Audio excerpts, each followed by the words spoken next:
Hello, traders. FX Pip Collector here. Today is Friday, July 25th, and this is my analysis for the pound yen, and I'm on the 4-hour time frame.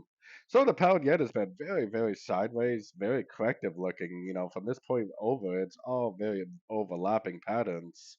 Now, technically, it is down on the daily based on the structure, based on the market flow, not the structure, and it definitely hasn't broken structure to the upside yet. So this could possibly make another significant push down.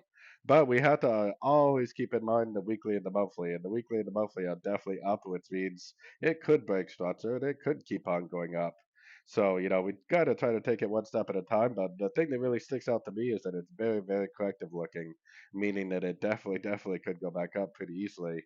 Going down to the 1 hour time frame, I got my Fibonacci retracement from here to here.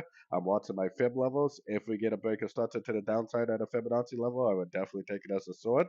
But like I said, we have to keep an eye out for that weekly time frame trend. If price does break structure back to the upside, it could very easily and probably very likely end up continuing the higher time frame uptrends. So, anyways, don't forget to check out my website, fxpipcollector.com. And as always, thank you for watching and happy trading.